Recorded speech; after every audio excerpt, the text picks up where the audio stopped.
Hello YouTube, Grand Captain Speedy Dash here, starting up a playthrough of Dear Esther. I think that's how you say it? Dear Esther, Landmark Edition.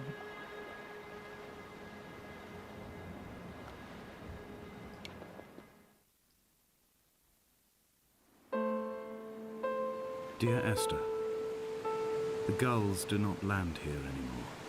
I've noticed that this year they seem to shun the place. Maybe it's the depletion of the fishing stock driving them away. Perhaps it's me.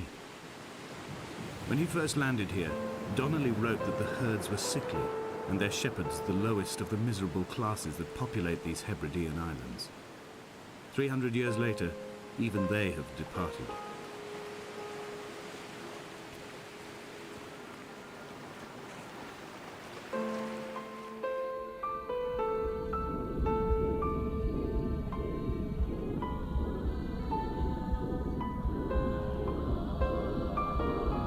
Come back.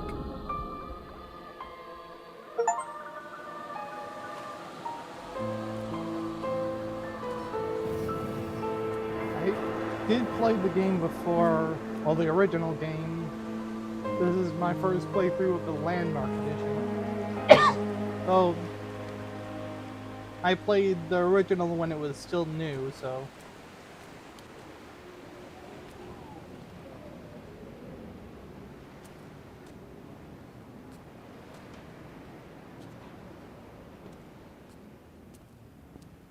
Back when this game kicked off the walking sims.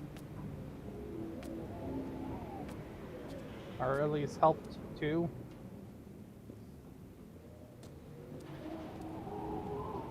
That was a nice formula.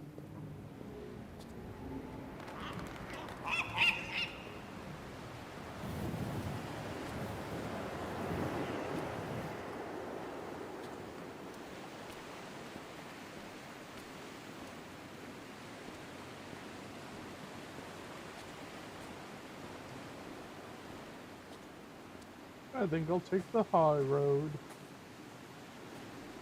Oh, I have the high ground.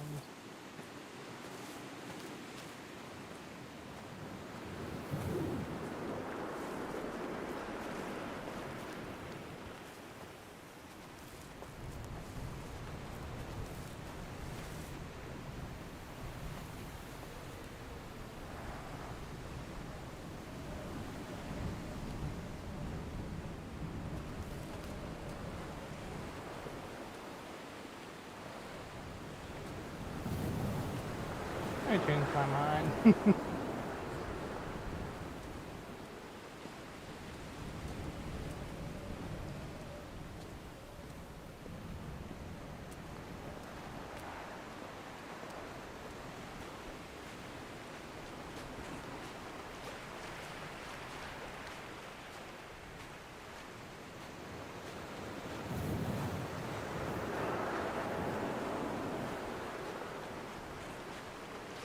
Well, there's not a lot of action, but why is it not getting 60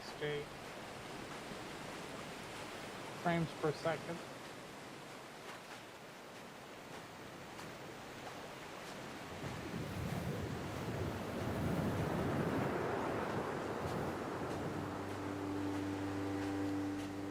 Those islands in the distance, I am sure, are nothing more than relics of another time, sleeping giants, somnambulist gods laid down for a final dreaming.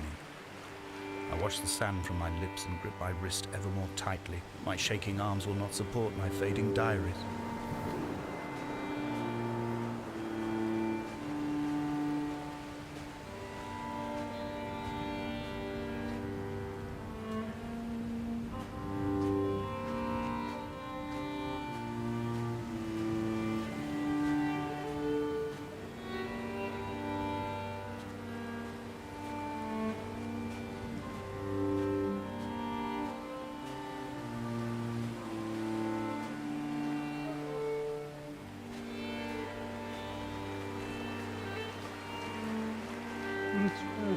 Interesting little drawing in the sand.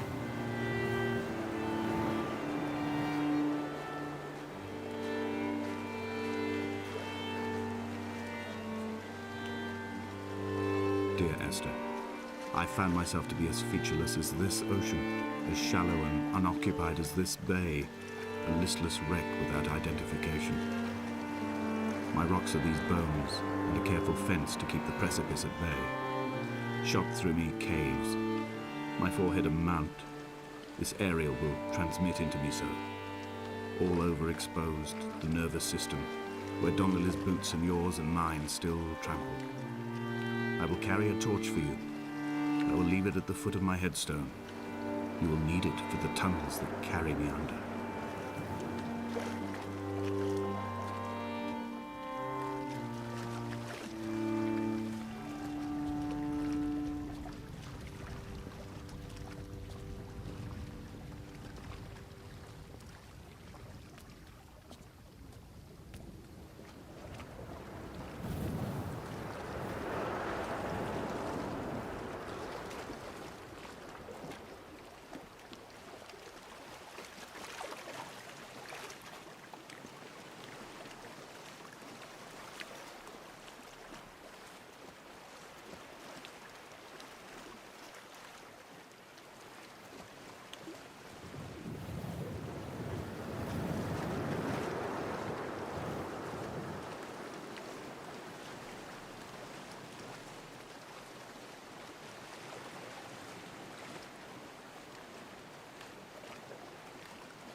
Because I was supposed to take the high ground.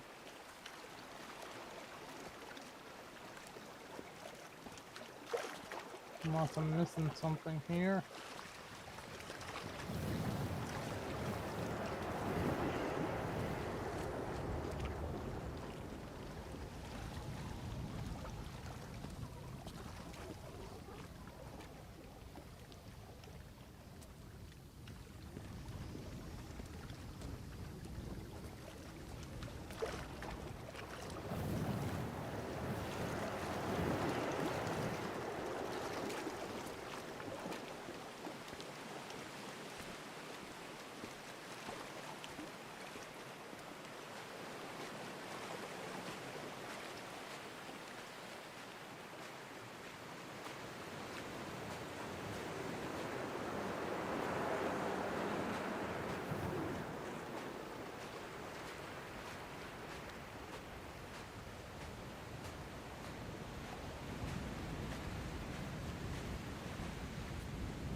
Might as well go back out into the ocean.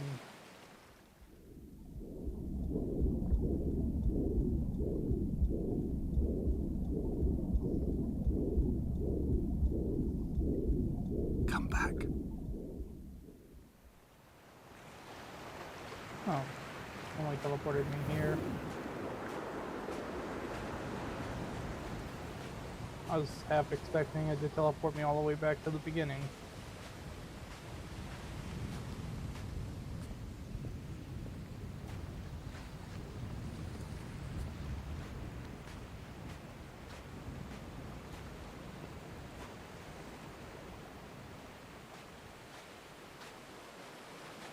I'm gonna go the long way round.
This time I'll keep the high ground.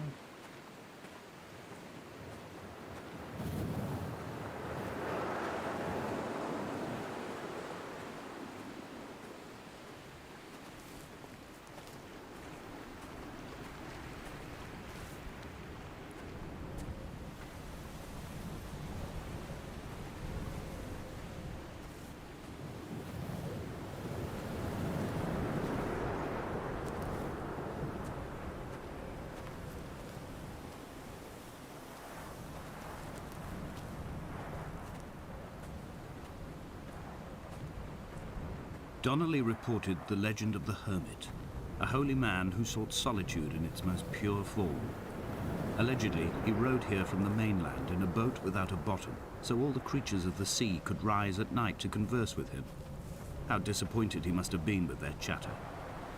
Perhaps now, when all that haunts the ocean is the rubbish dumped from the tankers, he'd find more peace. They say he threw his arms wide in a valley on the south side, and the cliff opened up to provide him shelter. They say he died of fever 116 years later. The shepherds left gifts for him at the mouth of the cave, but Donnelly records they never claimed to have seen him. I have visited the cave and I have left my gifts, but like them, I appear to be an unworthy subject of his solitude.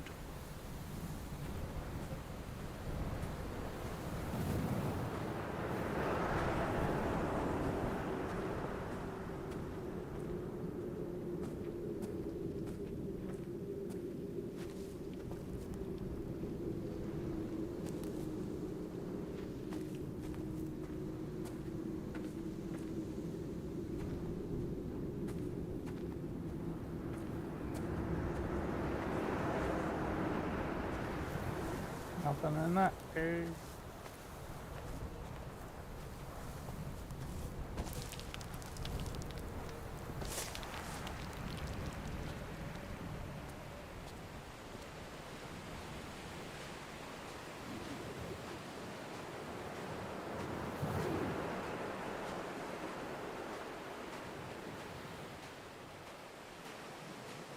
Guess I'll go up the stairs.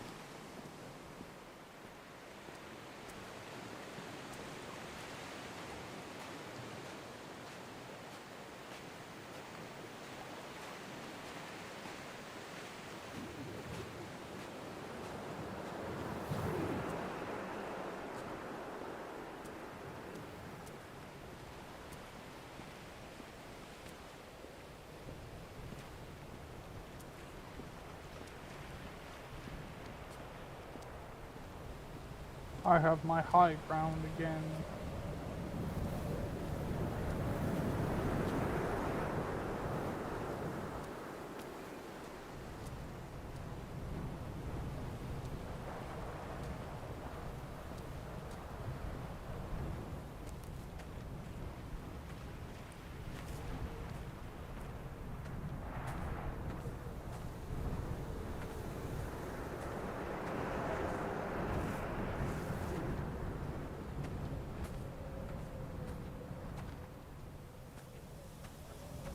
The mount is clearly the focal point of this landscape.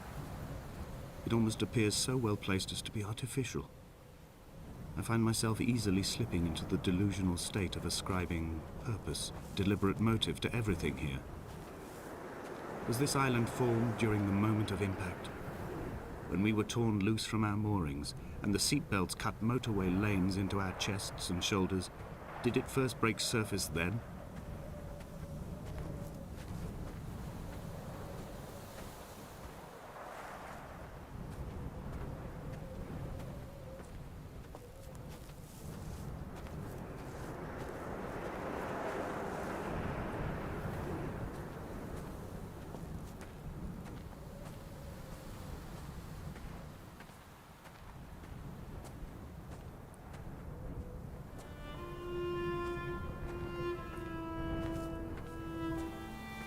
When someone had died or was dying, or was so ill they gave up what little hope they could sacrifice, they cut parallel lines into the cliff, exposing the white chalk beneath. You could see them from the mainland or the fishing boats, and know to send aid or impose a cordon of protection. Wait a generation until whatever pestilence stalked the cliff paths died along with its hosts. My lines are just for this, to keep any would-be rescuers at bay. The infection is not simply of the flesh.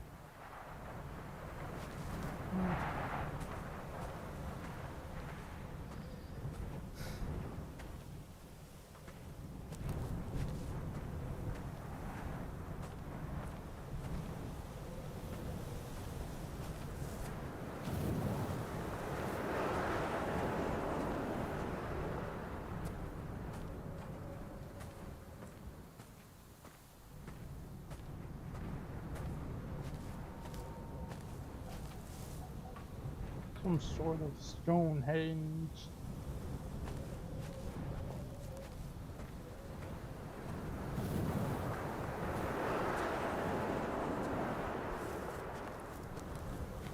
We are not like Lot's wife, you and I. We feel no particular need to turn back. There's nothing to be seen if we did. No tired old man parting the cliffs with his arms.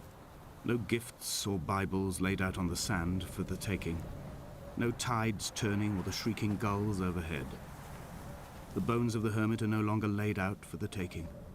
I have stolen them away to the guts of this island, where the passages all run to black, and where we can light each other's faces by their strange luminescence.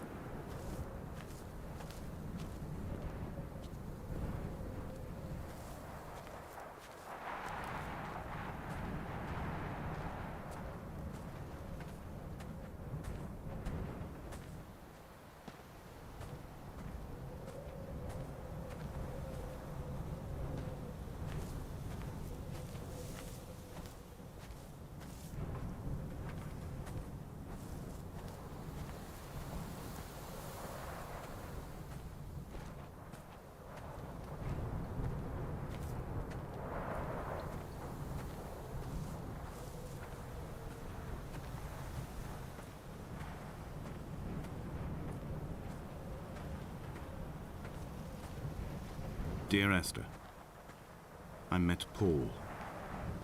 I made my own little pilgrimage. My Damascus, a small semi-detached on the outskirts of Wolverhampton. We drank coffee in his kitchen and tried to connect to one another. Although he knew I hadn't come in search of an apology, reason or retribution, he still spiraled in panic, thrown high and lucid by his own dented bonnet. Responsibility had made him old. Like us, he'd already passed beyond any conceivable boundary of life.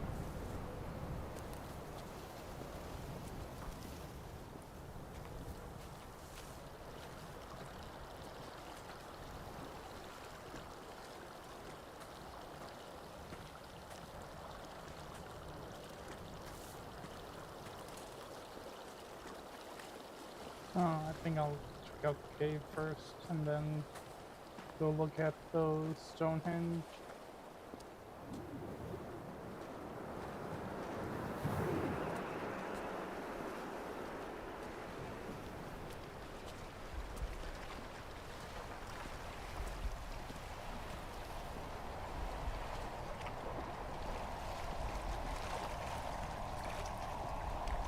I threw my arms wide and the cliff opened out before me, making this rough home. I transferred my belongings from the bothy on the mount and tried to live here instead. It was cold at night, and the sea lapped at the entrance at high tide. To climb the peak, I must first venture even deeper into the veins of the island, where the signals are blocked altogether. Only then will I understand them, when I stand on the summit and they flow into me, uncorrupted.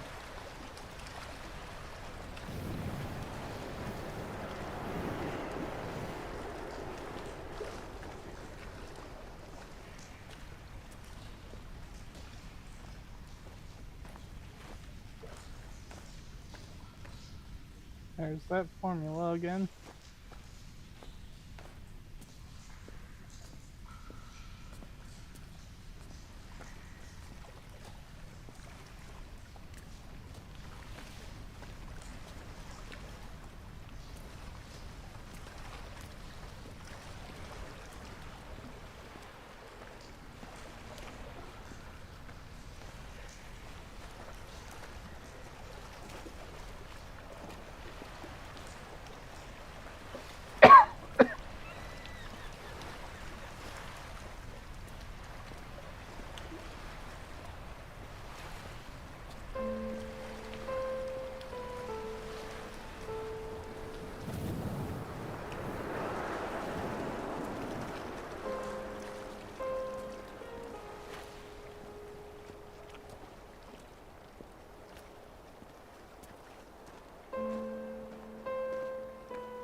I dreamt I stood in the center of the sun, and the solar radiation cooked my heart from the inside.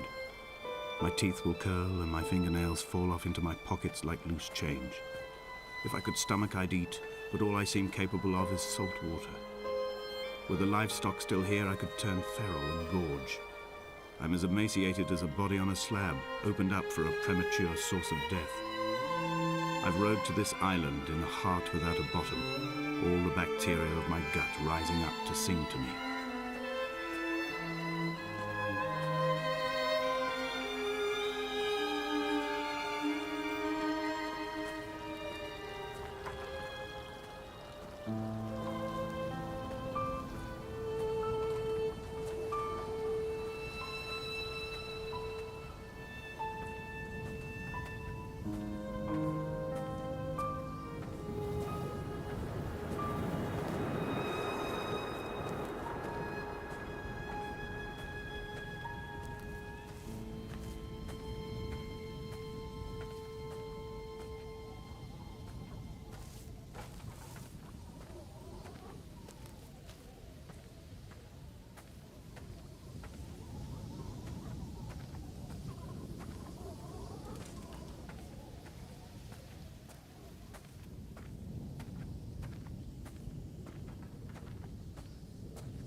Alright, finished the first chapter. Dear Esther, I have now driven the stretch of the M5 between Exeter and Bristol over 21 times.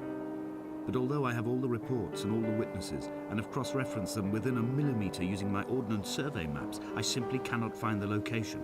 You'd think there would be marks to serve as some evidence. It's somewhere between the turn-off for Sanford and the welcome brake services, but although I can always see it in my rear-view mirror, I have as yet been unable to pull ashore.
Slowly.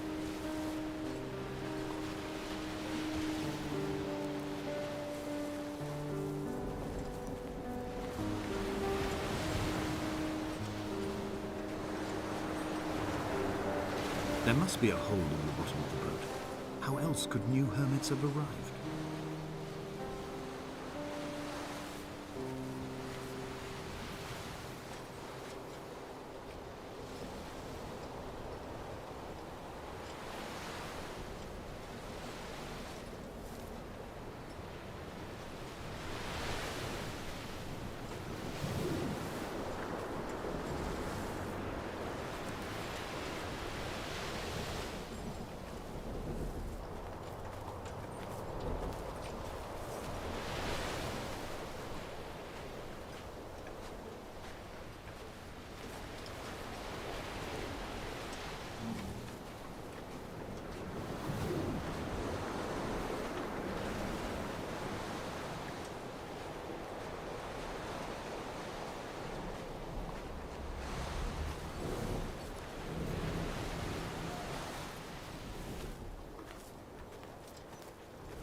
begun to wonder if Donnelly's voyage here was as prosaic as it was presented. How disappointed not to have found the bones of the holy man. No wonder he hated the inhabitants so. To him they must have seemed like barnacles mindlessly clinging to a mercy seat. Why cling so hard to the rock? Because it is the only thing that stops us from sliding into the ocean, into oblivion.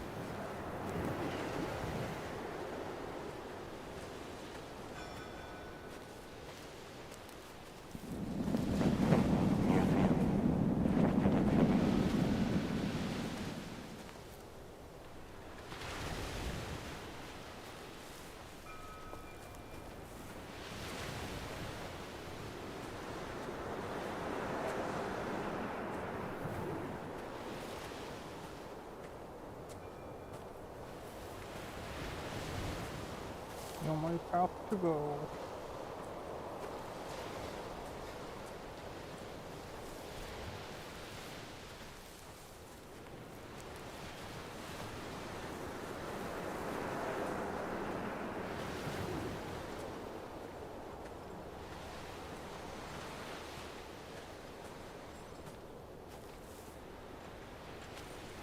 Animal!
I completely did not see this path over here.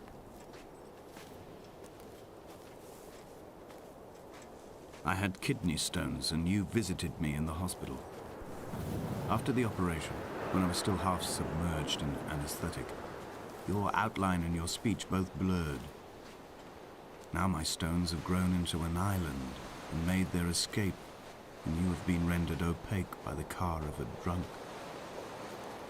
Oh.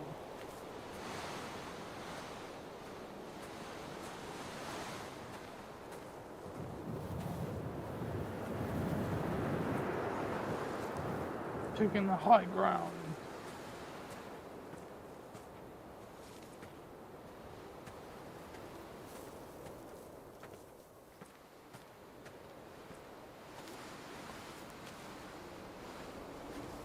What charnel house lies at the foot of this abyss? How many dead shepherds could fill this hole? Let's find out. Come back.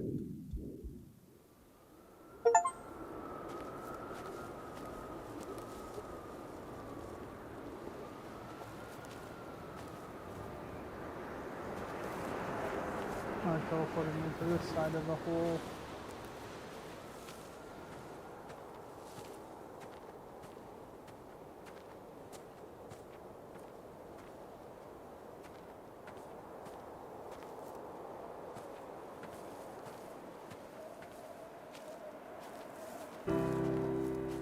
I've begun my ascent on the windless slope of the western side.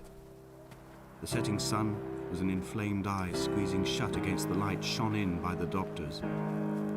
My neck is aching through constantly craning my head up to track the light of the aerial. I must look downwards, follow the path under the island to a new beginning.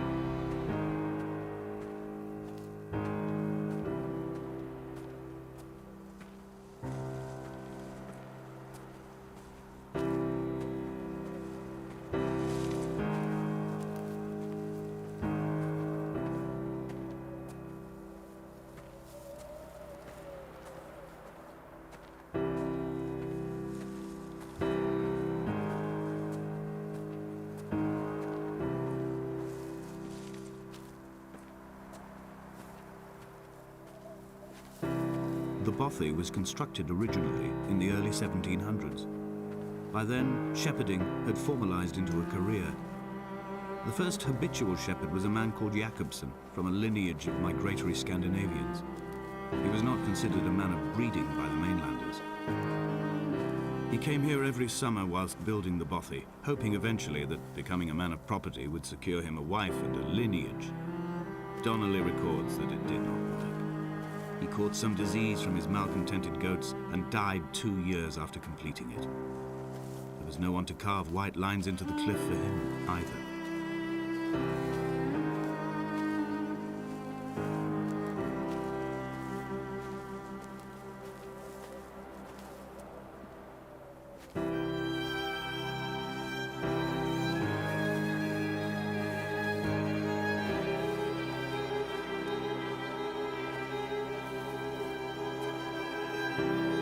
Let's check out this little back bridge.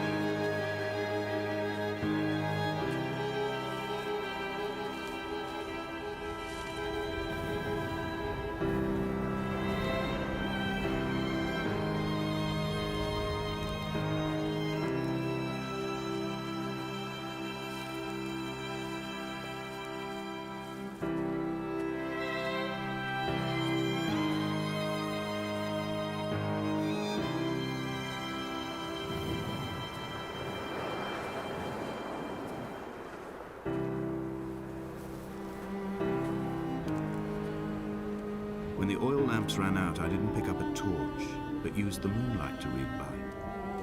When I've pulled the last shreds of sense from it, I will throw Donnelly's book from the cliffs and perhaps myself with it.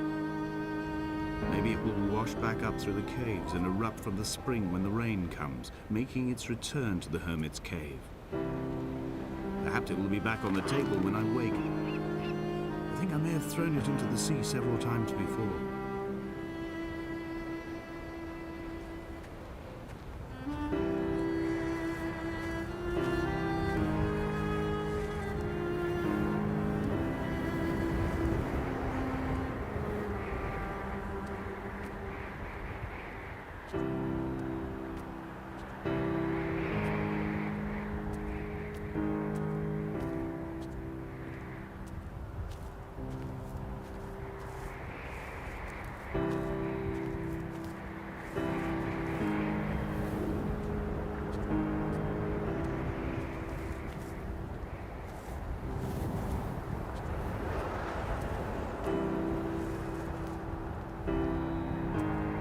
What to make of Donnelly, the laudanum and the syphilis? It is clearly not how he began, but I've been unable to discover if the former was a result of his visiting the island or the force that drove him here. For the syphilis, a drunk driver smashing his insides into a pulp as he stumbled these paths, I can only offer my empathy. We're all victims of our age. My disease is the internal combustion engine and the cheap fermentation of yeast.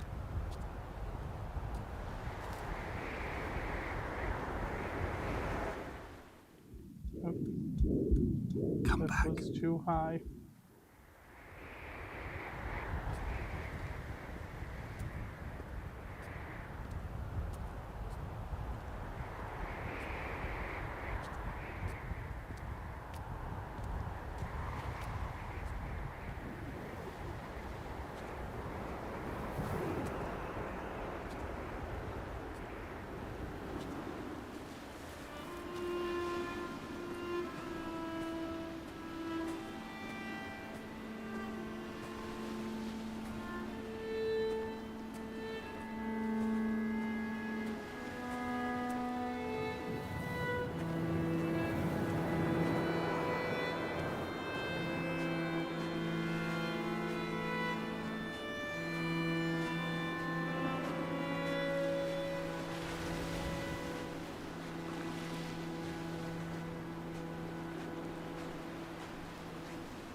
Climbing down to the caves, I slipped and fell and have injured my leg. I think the femur is broken. It is clearly infected. The skin has turned a bright, tight pink, and the pain is crashing in on waves, winter tides against my shoreline, drowning out the ache of my stones. I struggled back to the bothy to rest, but it has become clear that there is only one way this is likely to end. The medical supplies I looted from the trawler have suddenly found their purpose. They will keep me lucid for my final ascent. Into the cave.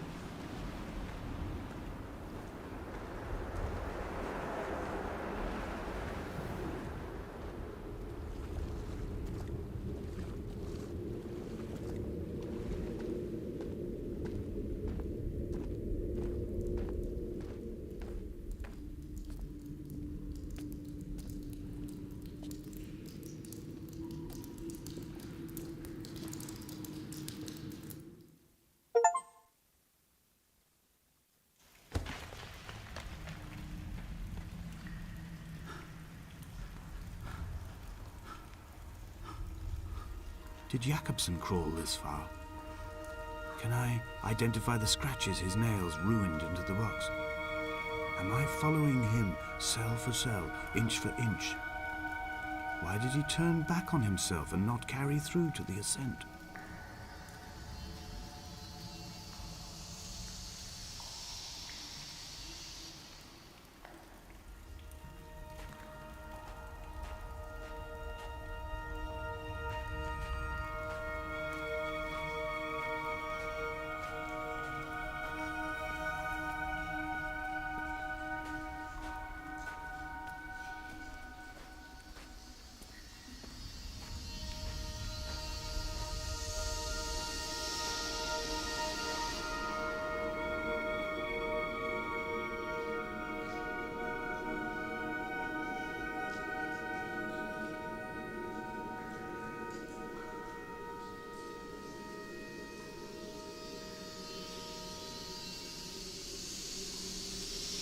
I really did think that there was a skeleton sitting there.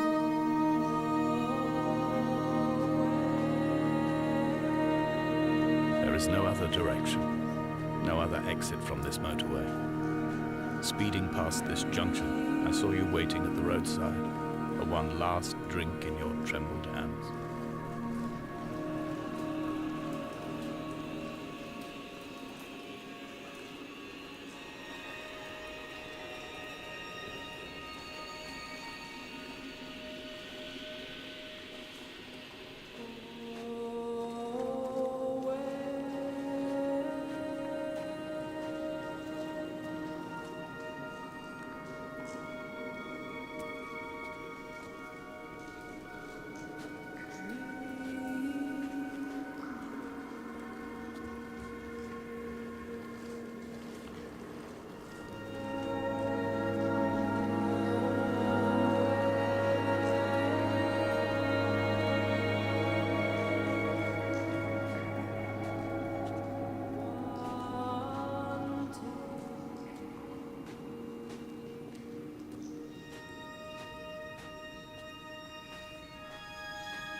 drown in this part, or...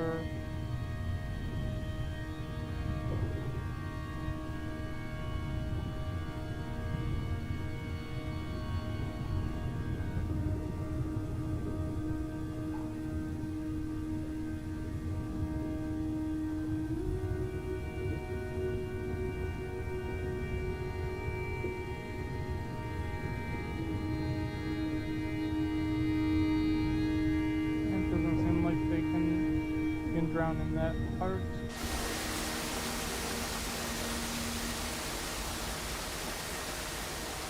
Drown-proof water.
In a bottle, or...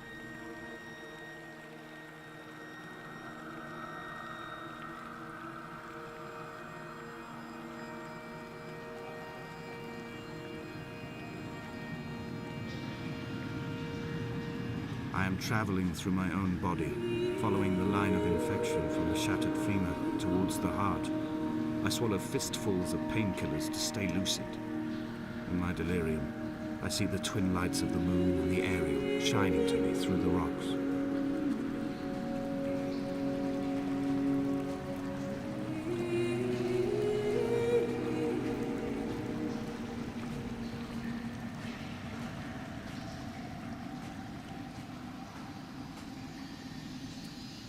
Gonna choose what path I think is most likely to lead us.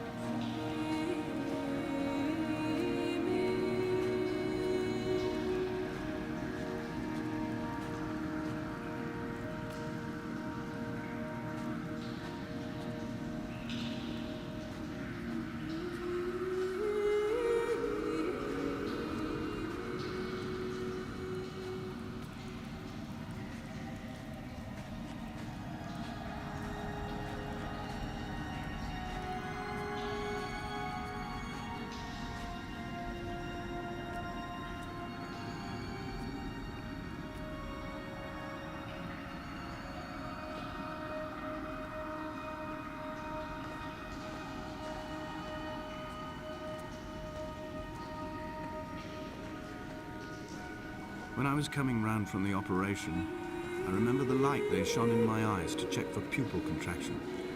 It was like staring up at a moonlit sky from the bottom of a well. People moved at the summit, but I could not tell if you were one of them.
accident. One that took Jerry theft. Or his death.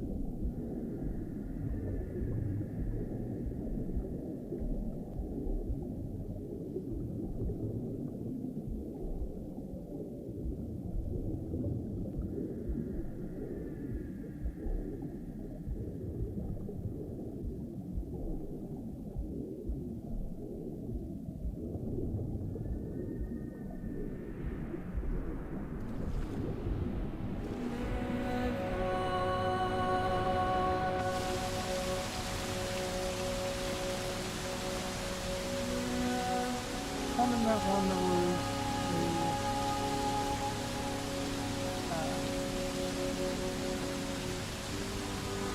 I can't remember the name of the medical bed.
I sat here and watched two jets carve parallel white lines into the sky.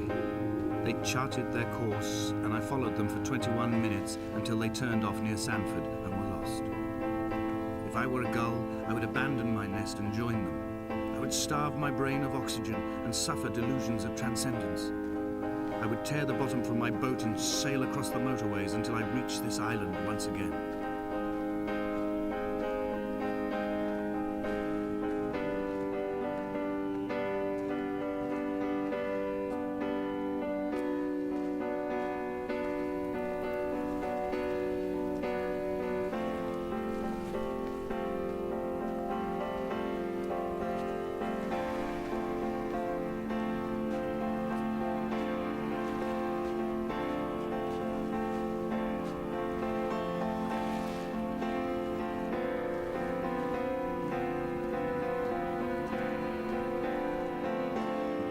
Fire and soil, I chose fire. It seemed the more contemporary of the options, the more sanitary.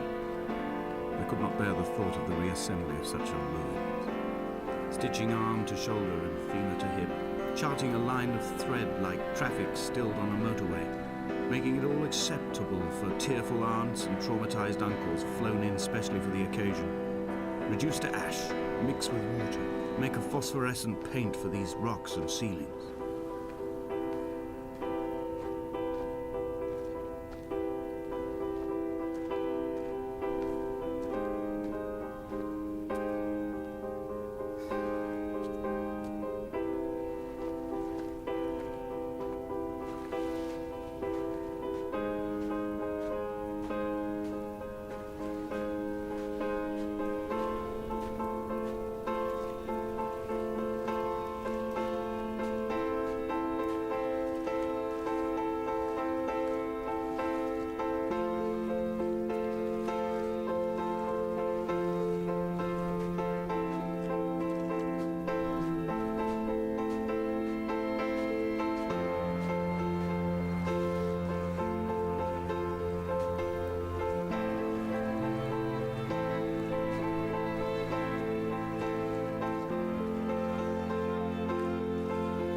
There were chemical diagrams on the posters on the walls on the waiting room. It seemed appropriate at the time. Still life abstractions of the processes which had already begun to break down your nerves and your muscles in the next room. I crammed diazepam as I once crammed for chemistry examinations.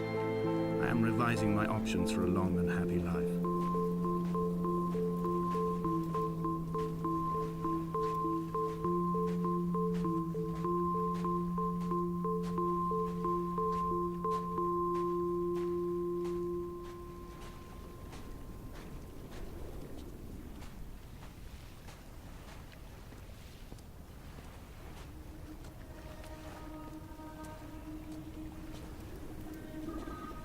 From here, I can see my armada. I collected all the letters I'd ever meant to send to you, if I'd have ever made it to the mainland, but had instead collected at the bottom of my rucksack, and I spread them out along the lost beach. Then I took each and every one, and I folded them into boats. I folded you into the creases, and then, as the sun was setting, I set the fleet to sail. Shattered into 21 pieces, I consigned you to the Atlantic, and I sat here until I'd watched all of you sink.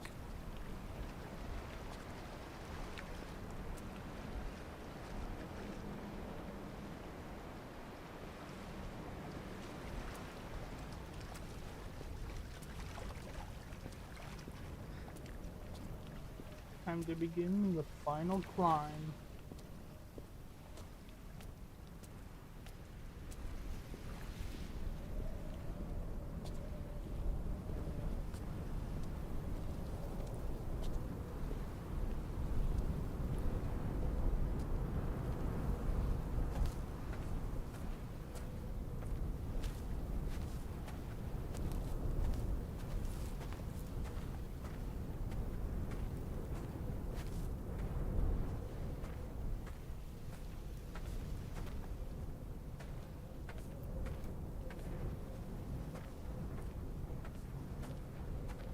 The pain in my leg sent me blind for a few minutes as I struggled up the cliff path.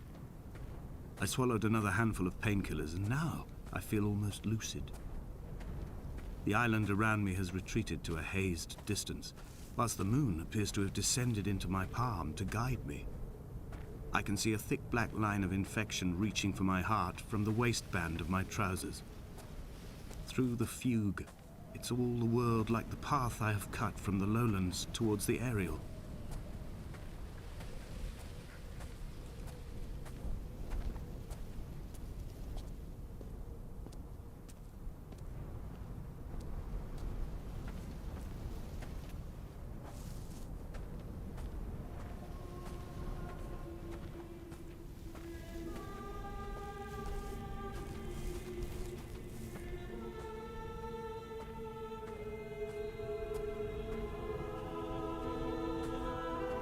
I've begun my voyage in a paper boat without a bottom. I will fly to the moon in it. I've been folded along a crease in time, a weakness in the sheet of life. Now you've settled on the opposite side of the paper to me. I can see your traces in the ink that soaks through the fiber, the pulped vegetation. When we become waterlogged and the cage disintegrates, we will intermingle. When this paper aeroplane leaves the cliff edge and carves parallel vapor trails in the dark, we will come together.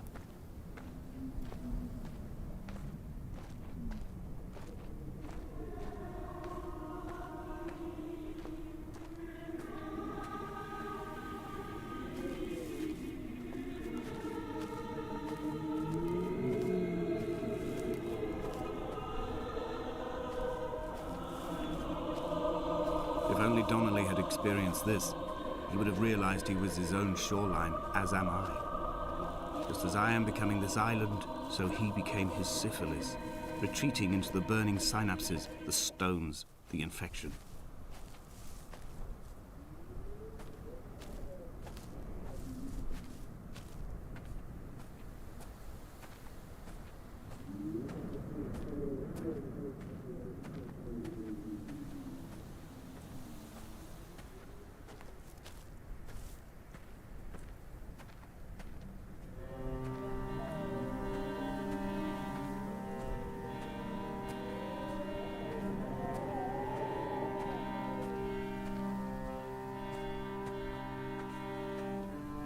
Headlights reflected in these retinas.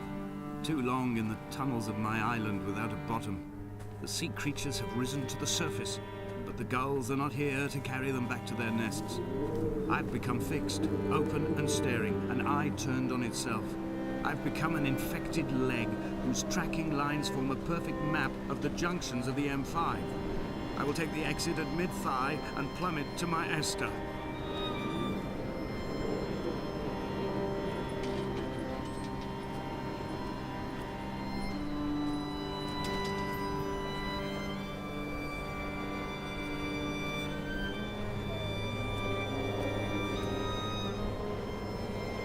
completely forgotten about the infection part of the game. Or, no, that looking on the end, he's dying from an infection.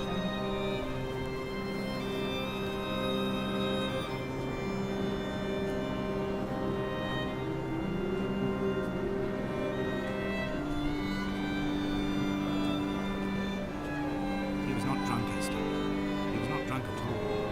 He had not drunk with Donnelly or spat Jakobsen back at the sea. He had not careered across the lost shores and terminal beaches of this nascent archipelago.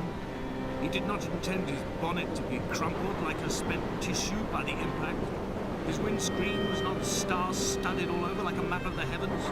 His paintwork etched with circuit diagrams, strange fish to call the gulls away.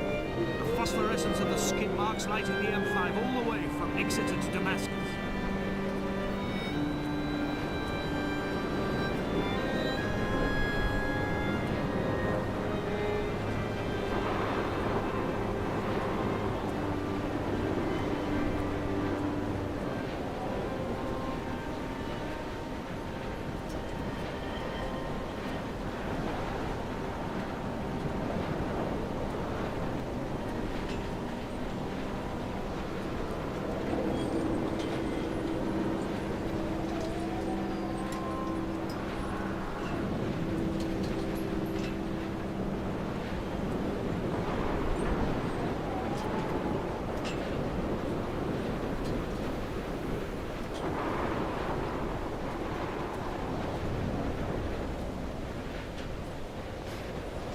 Run out of places to climb.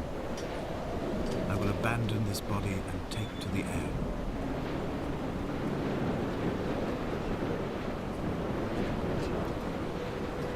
Dear Esther, I have burnt my belongings, my books, this death certificate. Mine will be written all across this island. Who was Jakobsen? Who remembers him? Donnelly has written of him, but who was Donnelly? Who remembers him? I have painted, carved, hewn, scored into this space all that I could draw from him. There will be another to these shores to remember me. I will rise from the ocean like an island without bottom, come together like a stone, become an aerial, a beacon, that they will not forget you. We have always been drawn here.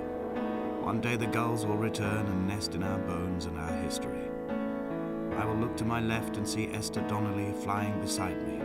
I will look to my right and see Paul Jakobsen flying beside me. They will leave white lines carved into the air to reach the mainland, where help will be sent. Time for him to leave the mortal coil. The infected leg is about to fly.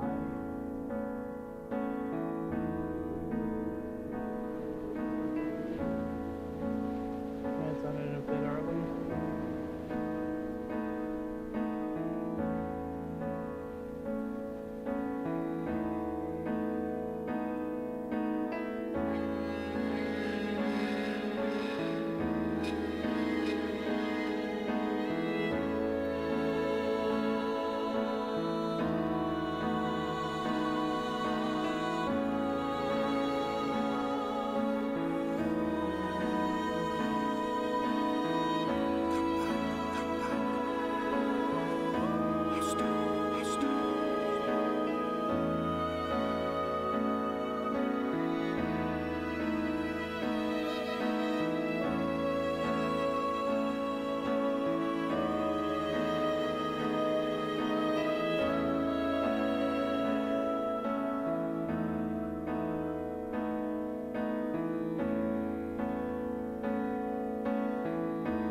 And that's the end of the game.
A nice short and concise credits. If